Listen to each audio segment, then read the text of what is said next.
bill that the Sludge Safety Project has been working on this session is titled the Alternative Coal Slurry Disposal Act. That's House Bill 2850 and Senate Bill 248.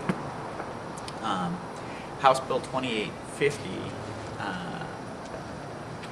last Monday had a hearing in House Judiciary where the bill was gutted of all provisions that would impact slurry injection and left intact only a tax credit for the coal industry to implement new technology at their prep plants. The Senate bill was taken up in Senate Judiciary on Friday,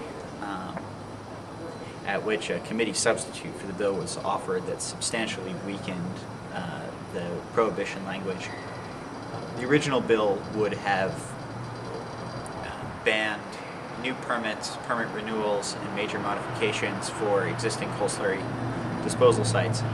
The committee substitute only codifies the current DEP moratorium on new permits and even creates a mechanism by which the DEP can lift that moratorium.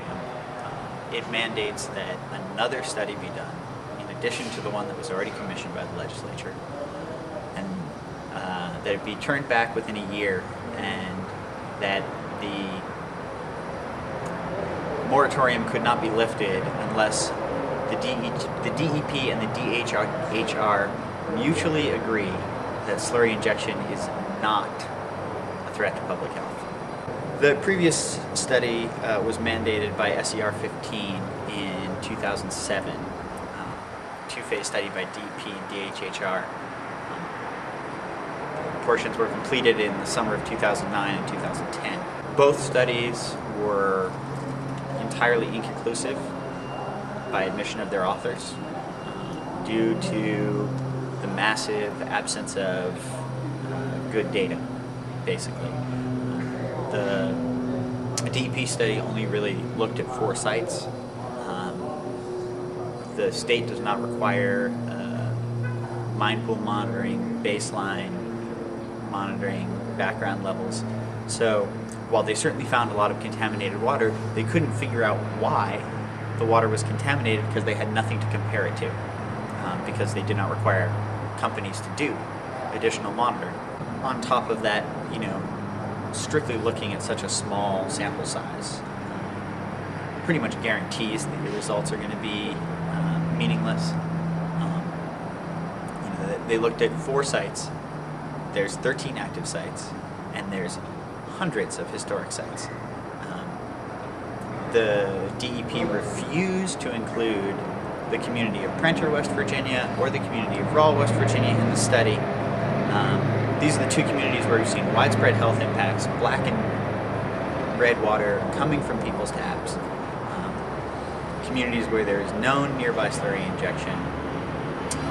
And the residents of those communities have been to this legislature lobbying time and time again. They refused to include them in the study for a variety of reasons.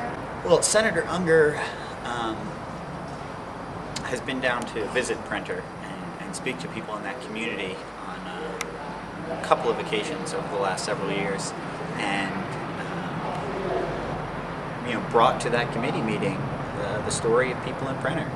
The fact that on a 500-foot stretch of road, there were 7 people diagnosed with brain tumors, and 5 of those people are dead.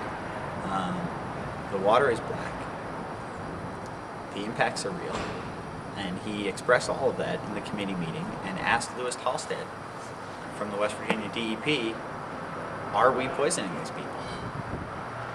Louis shuffled his papers for several minutes before saying that he didn't know. He also tried to claim that there were no injection sites in the proximity of Prenter. Then he admitted they were there, but that they were not close by. And by not close by, initially he said 5 miles, and by the end of the conversation he said 1.5 miles. And it was on the other side of the mountain.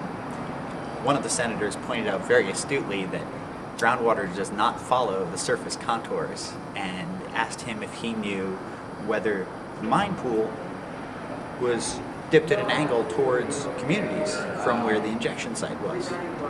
Louis Halstead shuffled his papers for several minutes and said, I don't know. You know, what SCR 15 did reveal in a review of the DEP's own data is that there are widespread problems with the regulation of coal slurry, and in fact, that's why they issued a moratorium.